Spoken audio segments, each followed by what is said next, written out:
नमो अरिहन्ताणं नमो सिद्धाणं नमो आयर्याणं नमो वज्रायाणं नमो लोये सर्वसाहुनं मङ्गलं भगवान् वीरो मङ्गलं गौतमो गणे मङ्गलं कुन्दकुन्दाढ्यो जैन धर्मोऽस्तु मङ्गलम् सर्वमङ्गलमाङ्गल्यं सर्वकल्याणकारकं प्रधानं सर्वधर्माणां जयं जयतु शास्त्रं जयं जयतु शास्त्रं जयं जयतु शास्त्रम्। यह पद्मनंदी पंचविंशति का नामक ग्रंथराज है। इसकी रचना आज से लगभग 1000 साल पहले आचार्य पद्मनंदी देव ने की। इसके पहले धर्मोपदेशामृत नाम के अधिकार में 198 श्लोक हैं और 198 श्लोकों में से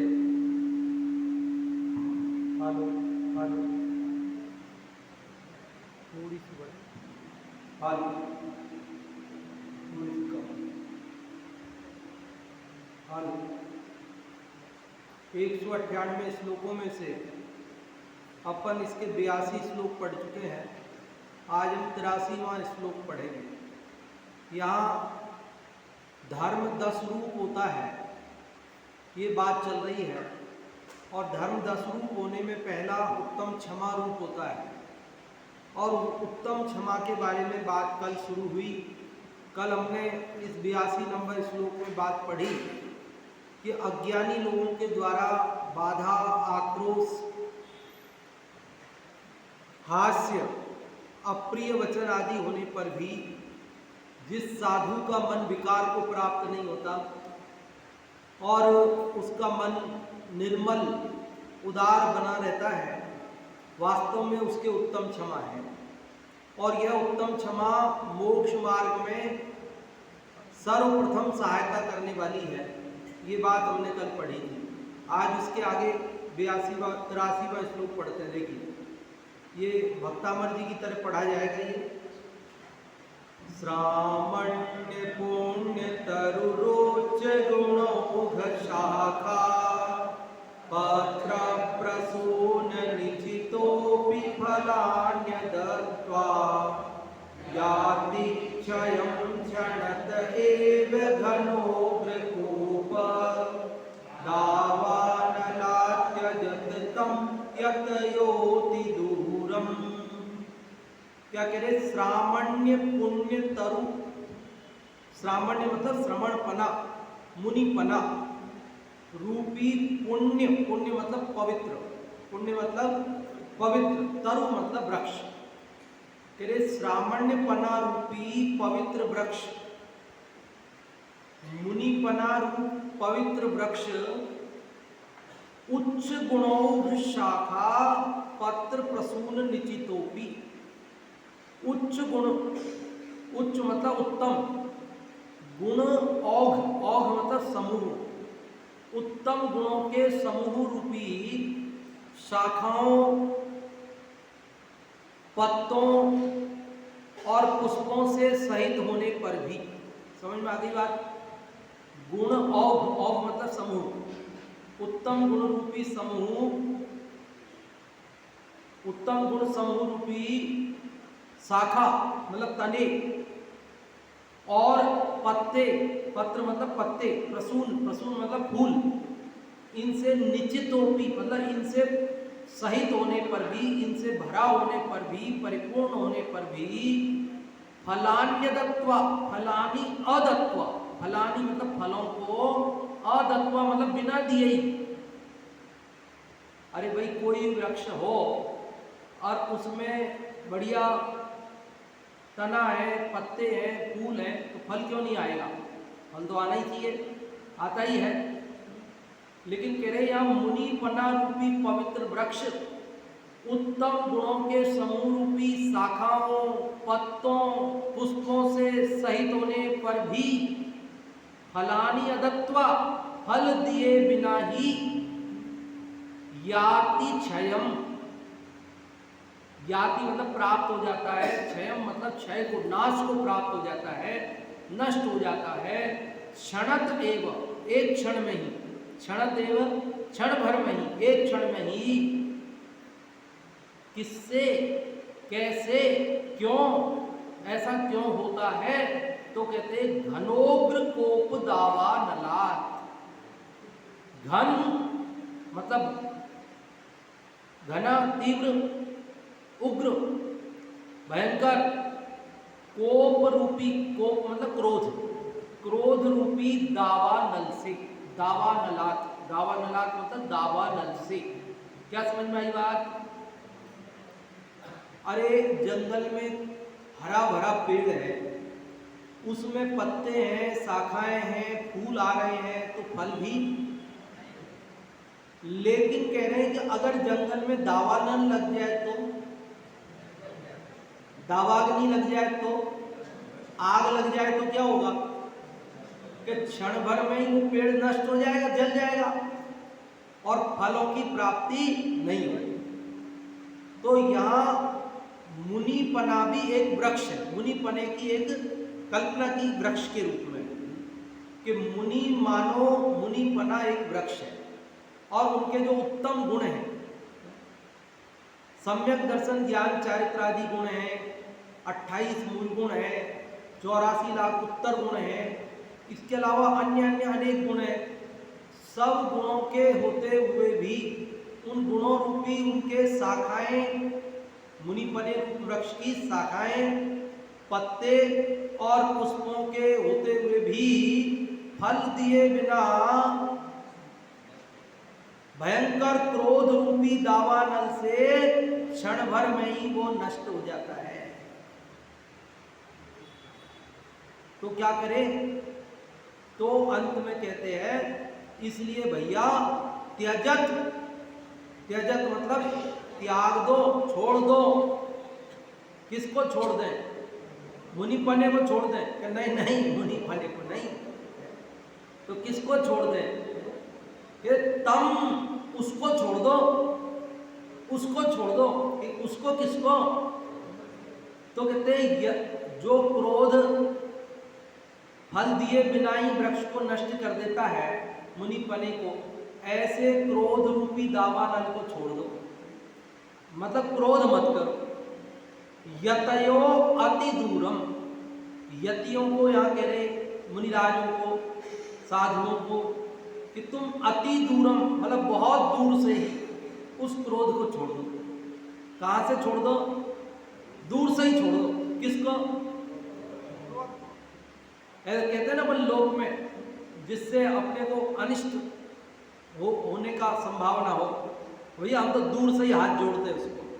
क्या बोलते हैं? भैया दूर से ही हाथ जोड़ते, भैया तुम हमारे नजदीक मत आओ, हमें तुम्हारी शकल देखते ही डर लगता है, तुम तो भैया दूर ही रहो, हम तुमको दूर से ही नमस्कार करते हैं। तो ऐसे ही यहाँ मुनिराज कह रहे हैं, आचार्य पद्मनंदी देव कह रहे हैं, मुनिराजों को क्या करना चाहिए? कि उस क्रोध को दूर से ही छोड़ देना चाहिए, क्रोध को दूर से ही छोड़ देना चाहिए। क्यों छोड़ देना चाहिए? कह रहे ये मुनिपने को नष्ट करने वाला है। कैसा है ये क्रोध? कैसा है? मुनिपने को नष्ट करने वाला है।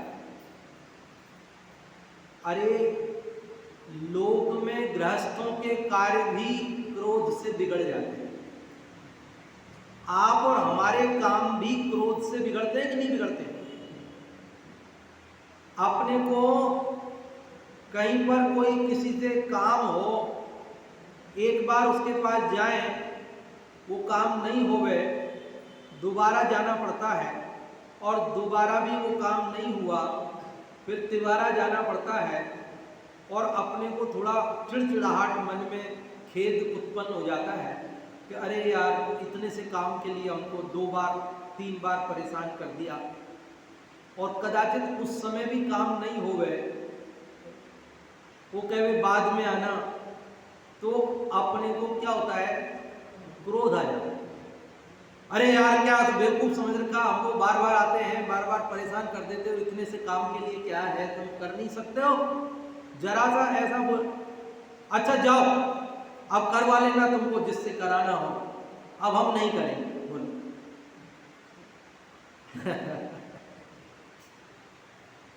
हमने जैसे ही क्रोध किया और अपना काम बिगड़ गया।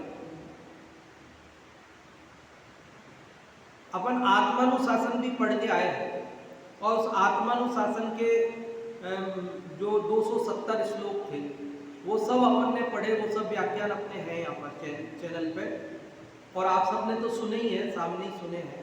तो उनमें एक 216 नंबर का श्लोक आया था। कितने नंबर का? 216 नंबर। और ये तो अपन ने यहीं पे पढ़ा, यहीं पे, ऑनलाइन में नहीं, बाद में यहाँ ऑनलाइन और ऑफलाइन दोनों साथ में। उसमें 4 लाइन का श्लोक था ना, अंतिम लाइन थी क्रोधोदयात् भवति कस्य न कार्य हानि। क्या थी पंक्ति? क्रोधोदयात् भवति कस्य न कार्य हानि। क्या मतलब है इसका? कि क्रोध के उदय से किसका काम नहीं बिगड़ता, यह अर्थ है इसका। किसकी हानि नहीं होती, क्रोध से किसका बिगाड़ नहीं होता। अरे क्रोध से तो सब काम बिगड़ते ही है, क्या सुधरता है? क्रोध से क्या काम सुधरता है? लोगों को क्रोध से काम बिगड़ता है, बात ही समझ में नहीं आ रही है अभी तो लोगों को ये लग रहा है क्रोध जरूरी है, थोड़ा गुस्सा जरूरी है पंडित जी, बिना गुस्से के काम नहीं चलता। गुस्से के बिना काम नहीं चलता, थोड़ा गुस्सा जरूरी है। ये क्रोध को हमने क्या मान रखा है? उपादेय मान रखा है। क्या मान रखा है हमने? क्रोध को क्या मान रखा है? अब क्रोध को छोड़ेंगे कैसे जब हमने क्रोध को जरूरी मान लिया। हमको लगता है बिना क्रोध के तो अनुशासन व्यवस्था सब खत्म हो जाएगी, इसलिए हमको क्रोध करना चाहिए। और वो क्रोध फिर छूटेगा कैसे? क्योंकि जिस क्रोध को हमने उपादेय मान लिया, रखने लायक, काम का, जरूरी, महत्वपूर्ण, वो तो हम छोड़ेंगे ही नहीं। क्यों छोड़ेंगे? इसीलिए तो अनादि से आज तक हमने क्रोध करना नहीं छोड़ा, इसीलिए तो हमसे नहीं छूटता। आचार्य देव कहते भैया क्रोध से काम बनते नहीं है, क्रोध से काम बिगड़ते हैं। हम क्रोध करते, हमको लगता है कि सामने वाले ने हमारी बात मान ली, मानी वानी कुछ नहीं है, मानी वानी कुछ नहीं है। वो तो बस इसलिए कि अभी आप क्रोध करोगे, इसलिए वो कहता है हाँ ठीक है साहब, ठीक ठीक, आपने कहा वही सही, बस ठीक हो जाएगा, कर लेंगे। वो आपको धोखा दे रहा है। आपके नजर फेरते ही बोलेगा, क्या बोलेगा? अरे अब क्या अपन क्या आपको क्रोध करेंगे, अपन क्या जवाब देवे? ठीक है हाँ कर लिया ना, अब कर लेंगे, जो होगा देखा जाएगा क्या है। बोलो क्या स्वरूप है बताओ जगत का? यही स्वरूप है ना। वो छुप कर करेगा, चोरी करके करेगा, झूठ बोल के करेगा, दुख के मायाचार से करेगा, करेगा वो जिसके जचेगी जो ही करेगा। जब तक उसके दिमाग में नहीं बैठेगी तब तक वो बात आपकी मानेगा नहीं। एक बच्चे को आप क्रोध करके, जबरदस्ती करके आप रोक के देखो, कोई काम मना करके देखो, उससे मान जाएगा ना। अब प्रेम से तो मान जाएगा पर क्रोध से नहीं मानेगा। ऐसा ही स्वरूप है जगत का। क्रोध से जगत में सब काम बिगड़ते हैं, परिवार में बिगड़ते हैं, समाज में बिगड़ते हैं, देश में बिगड़ते हैं, सब बिगड़ते ही बिगड़ते हैं। और मोक्ष मार्ग में भी बिगड़ते हैं। क्रोध से किस में बिगड़ते हैं? लोक में भी बिगड़ते हैं और मोक्ष मार्ग में भी बिगड़ते हैं। इसलिए क्रोध को मोक्ष मार्गियों को भी छोड़ देना चाहिए और संसार मार्गियों को भी छोड़ देना चाहिए। किसको छोड़ देना चाहिए?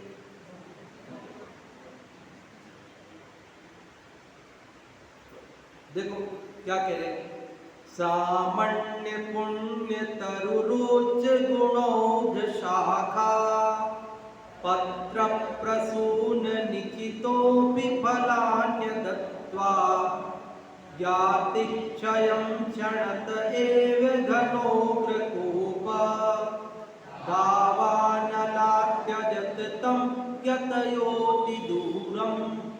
समझ में आया अर्थ संस्कृत से?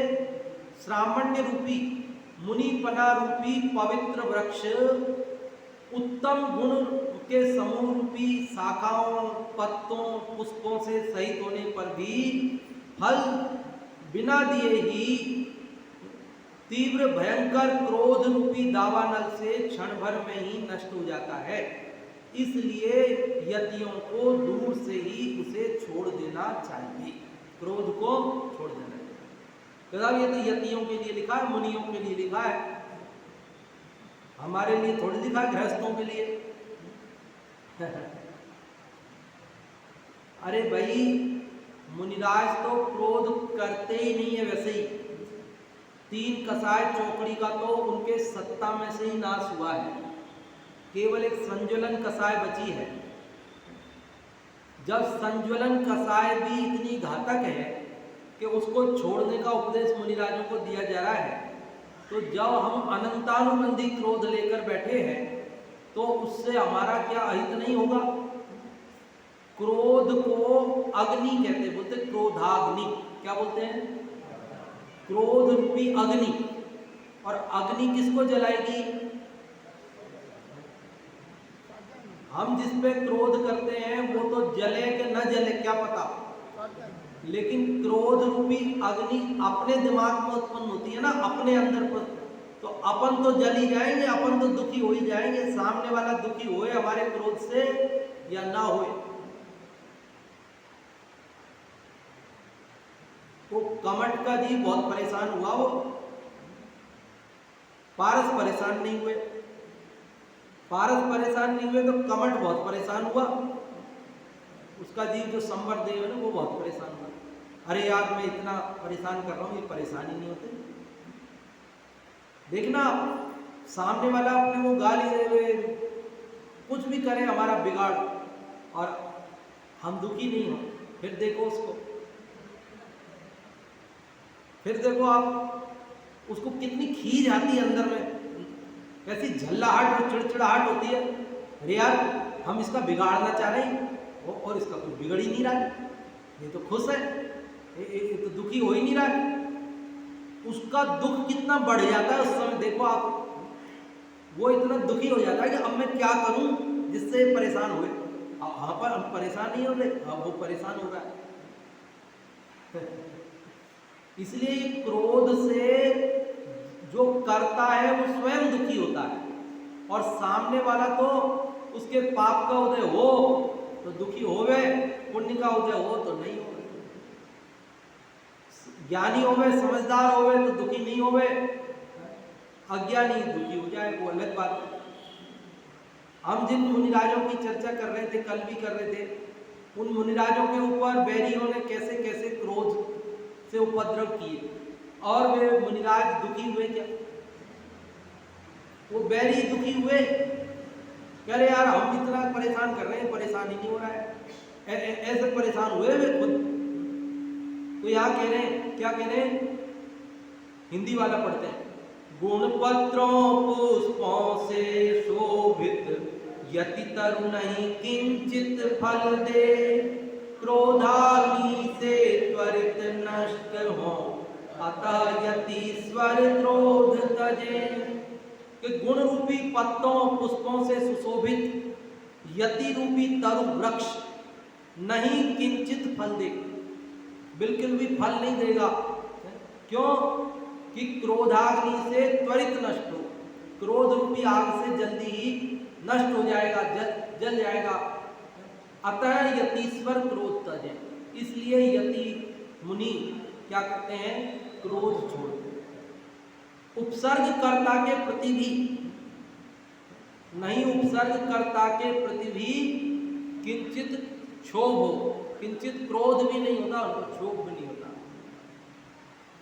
इधर ये यशोधर मुनिराज के ऊपर उपसर्ग हो रहा है, मरा हुआ सर्प उनके गले में डाला जा रहा है और वे उस पर क्रोध नहीं कर रहे।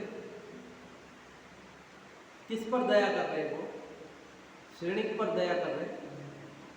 अरे अपने पर दया कर रहे हैं। क्यों? क्रोध करके श्रेणिक का थोड़ी बिगड़ेगा, क्रोध करके तो मेरा बिगड़ेगा। श्रेणिक ने तो जो उपसर्ग किया उससे उसका बिगड़ ही गया,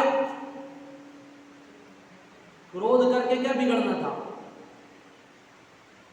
उसको सातवें नरक का बंद हो गया था ना वो डालने से। वो तो बाद में उसने पछतावा किया, वो अलग बात है, पर उसने जो उपसर्ग किया उस उपसर्ग से बिगाड़ किसका हुआ? सातवें नरक जाना किसका निश्चित हुआ? यशोधर मुनिराज का या राजा श्रेणिक का? क्रोध करने वाले का या जिसके ऊपर क्रोध किया उसका?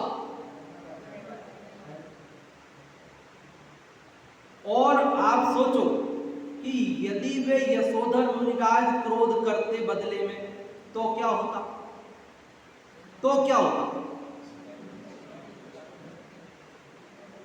अरे द्विपायन मुनिराज ने किया था ना क्रोध, यादव कुमारों ने उनको गाली गलौज किया, भला बुरा कहा, पत्थर मारा, जो कुछ भी किया, तो उन्होंने क्रोध किया बदले में, तो उससे क्या हुआ? बताओ, वो आपको पता नहीं क्या हुआ? तो उनके बाएं कंधे से वो निकल गया था, वो लाल बिलाव के आकार का पुतला निकला था और उसने उन यादव कुमारों को जिन्होंने परेशान किया उनको जला दिया, भस्म कर दिया उनको। आपको पता नहीं पंडित जी? आप हमसे पूछ रहे हो कि हाँ हाँ उनको जला दिया था। और क्या हुआ था फिर? तो नहीं, वो उनकी पूरी नगरी को जला दिया था, सब उनके सबको जला दिया, बिल्कुल पूरी नगरी को सबको भस्म कर दिया, सबको खत्म कर दिया। अच्छा, और क्या हुआ था फिर? आगे क्या हुआ था कि फिर वो द्विपायन मुनिराज को भी जला दिया। उसी पुतले ने यादव कुमारों को जलाया, उस नगरी को, द्वारिका को जलाया और अंत में उनको खुद को जलाया और मर के कहाँ गए वे? कहाँ गए? नरक में। नकली मुनि नहीं थे वो, असली मुनि थे वे, भावलिंगी संत थे वे। उनके मुनि पने में कोई संशय नहीं है। और नरक चले गए? हाँ, नरक चले गए। क्यों? ऐसा क्यों हुआ? क्रोधोदयात् भवति कस्य न कार्य हानि, कि क्रोध के उत्पन्न होने से किसकी हानि नहीं होती। क्रोध से तो द्विपायन मुनिराज को भी नरक जाना पड़ा। भावलिंगी संत थे, उनको नरक जाना पड़ा। था ना उत्तम गुण रूपी शाखा पत्र पुष्पों से सुशोभित वृक्ष था, मुनि पने रूपी, लेकिन वो क्रोध की आग में जल गया। खबर नहीं पड़ी क्या हुआ उसका, झट से नष्ट हो गया वो। इसलिए यहां कह रहे भैया, मुनिराज तो क्रोध ना ही करें, और जो भी भले गृहस्थ हैं, अपना भला चाहते हैं, अपने आत्मा को दुख समुद्र में नहीं डुबाना चाहते हैं, अपना इहलोक और परलोक बिगाड़ना नहीं चाहते हैं, तो वे भी क्रोधों त्यजत तम अति दूरम, ये समझ लो आप, तो उन्हें भी उसको दूर से ही छोड़ देना चाहिए।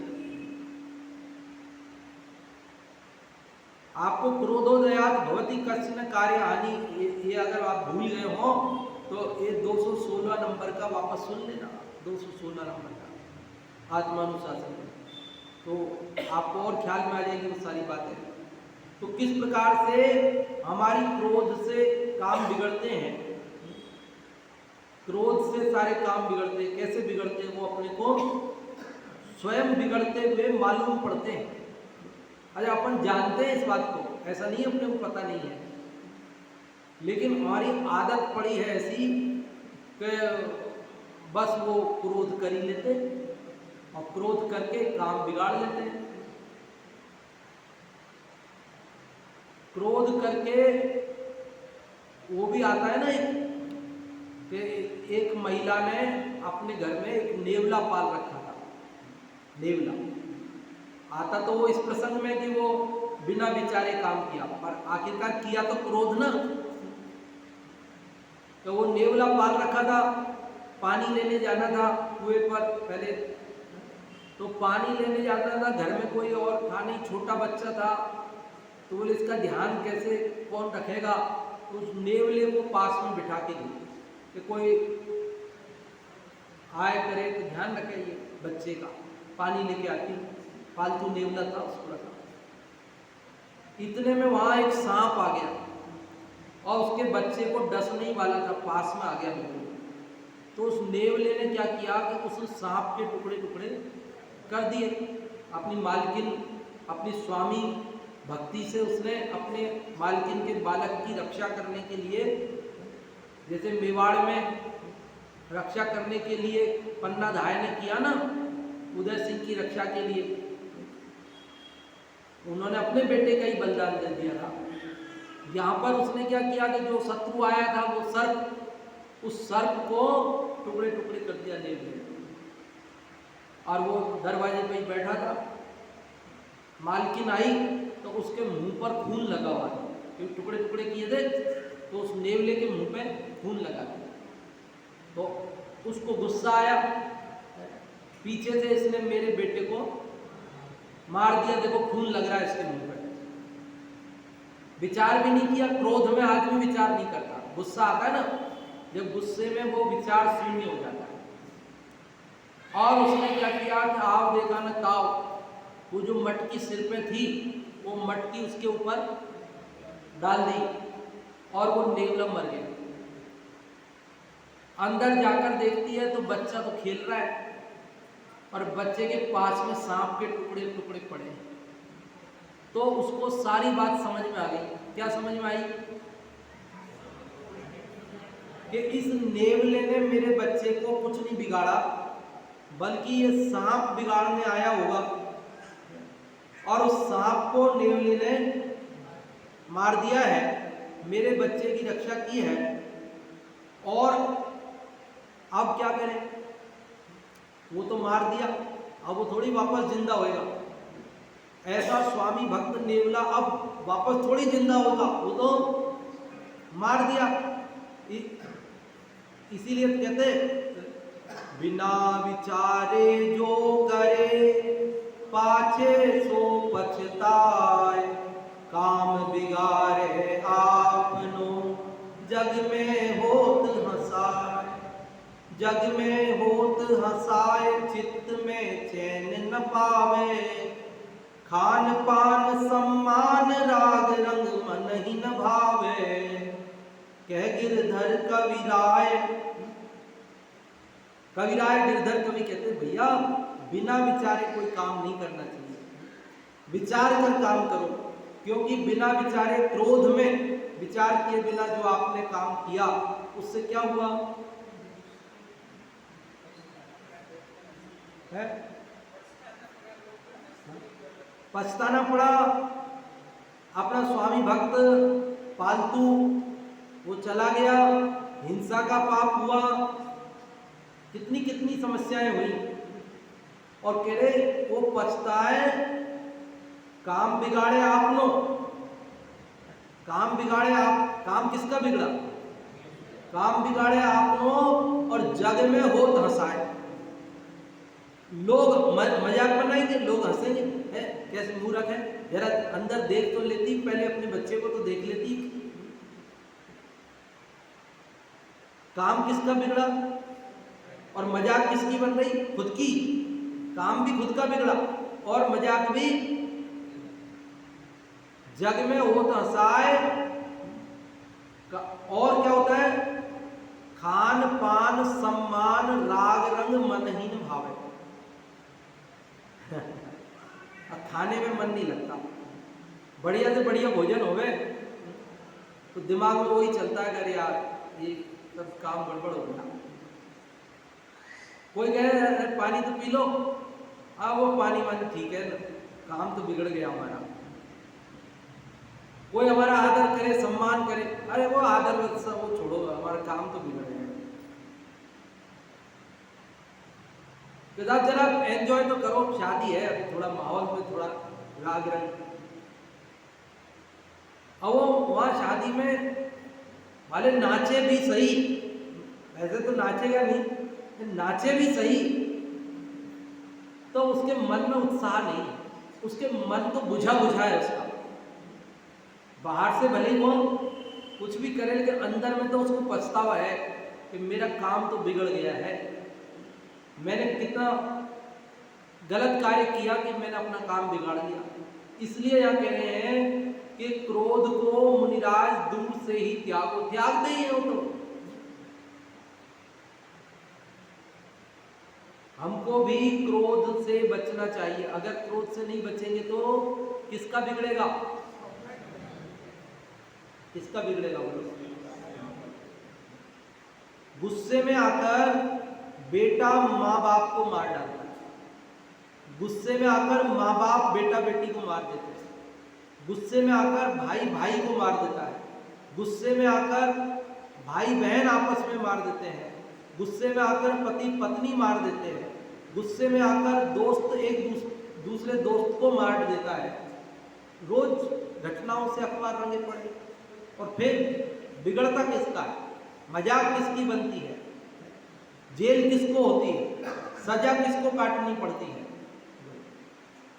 आज कितने ही लोग जेल के अंदर बंद हैं और उनकी केवल यूं कोई अपराधी नहीं है, वो कोई आतंकवादी नहीं है, वो आदतन अपराधी नहीं है। कितने ही लोग आदतन अपराधी नहीं है और कोई अपराध नहीं किया, सज्जन आदमी थे, एक बार गुस्सा आया और मारा तो वो सामने वाला मर गया। कहीं चोट गलत जगह लग जाती है, कभी कोई धक्का लग गया, कहीं कुछ हो गया तो वो मर गया तो अब उनको जिंदगी भर एक ही पछतावा है, अरे हमारा ऐसा इरादा भी नहीं था कि हम उसको मार ही दें, जान से ही मार दें, पर वो तो मर गया। जगत में तो वो हत्यारा कहलाता है, आजीवन सजा और सब काम एक सेकंड में खत्म हो जाते हैं। कैसी दशा होती है क्रोध में। अब रोज परेड हो रही है कि नहीं हो रही है? रोज परेड हो रही है, यहाँ ले जा रहे हैं, वहां ले जा रहे हैं, पछतावा तो हो रहा होगा। अब नहीं भी हो रहा हो तो मर्जी भाई, सोच अगर विपरीत हो तो नहीं भी हो पछतावा। लेकिन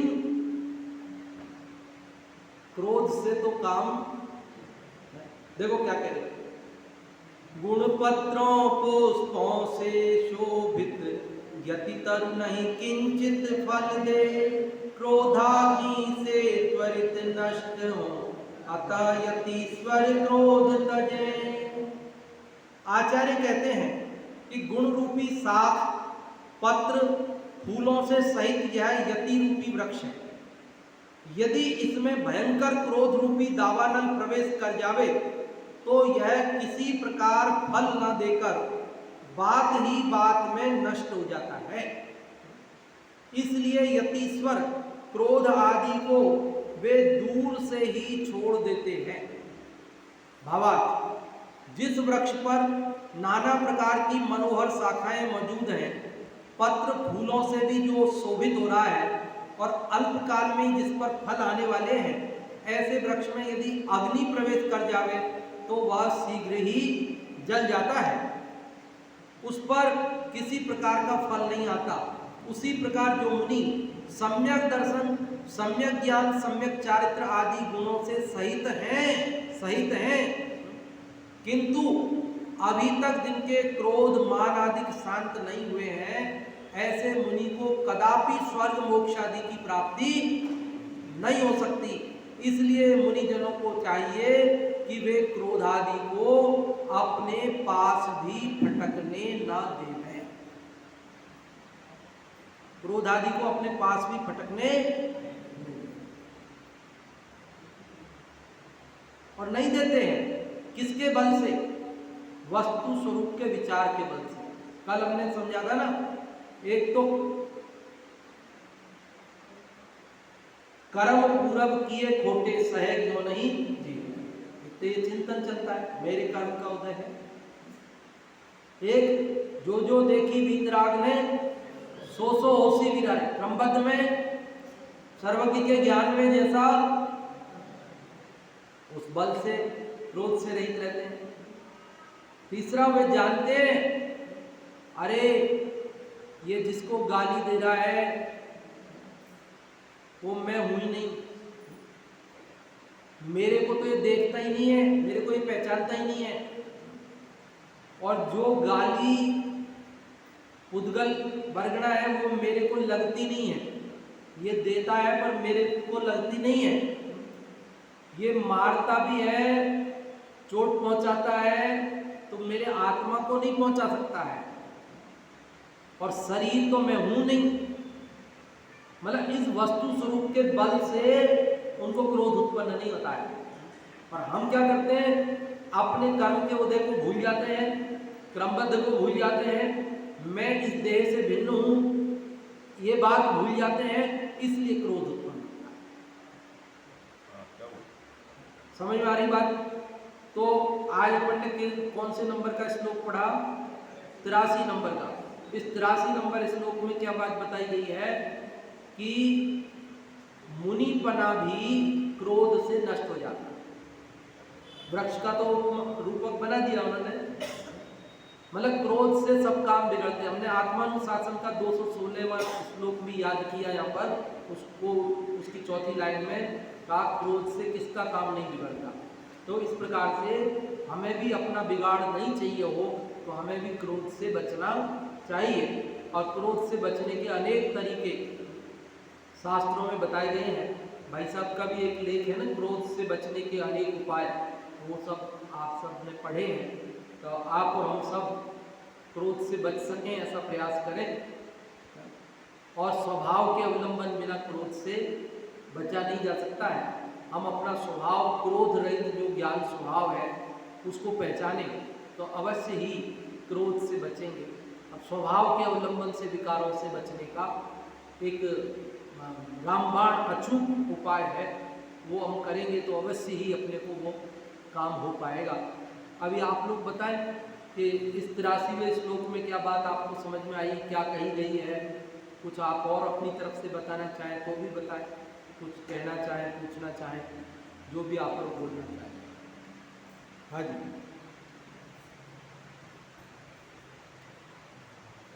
हेलो हेलो, इसकी आवाज़ थोड़ी, वो सेकंड बटन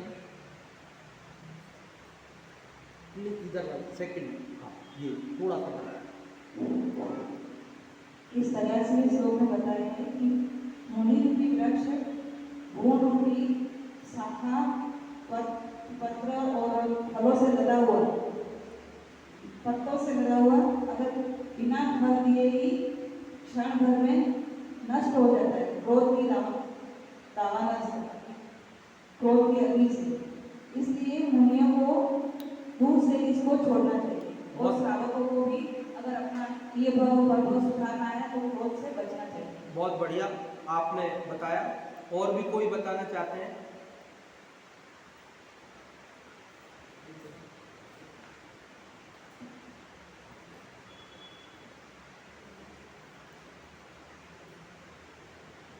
जैसे अनेक गुण रूपी तरुण वृक्ष, उसकी शाखा पत्र और फूल वगैरह जैसे फल दिए बिना ही अगर रामानंद से जल जाते हैं तो नष्ट हो जाते हैं, उसी तरह श्रवण को भी यानी कि यज्ञ को भी क्रोध रूपी अग्नि नहीं करनी चाहिए, उससे उनके स्वयं का क्षय होता है, अतः उनसे दूर ही रहना चाहिए। हाँ, बहुत बढ़िया सुरेश जी बच्चा आपने बताया। इधर महिला वर्ग में भी बताना चाह रहे हैं हमारे को।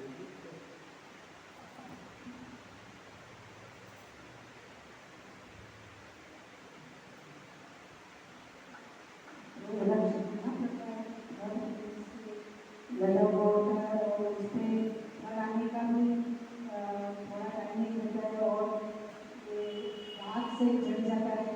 उसी प्रकार वो से मनुष्य का जीवन भी असफल होता है और दुनिया का समय दर्शन ज्ञान होने पर भी उनका क्रोध आ जाता है, तो उनका मनुष्य नहीं हो पाता है।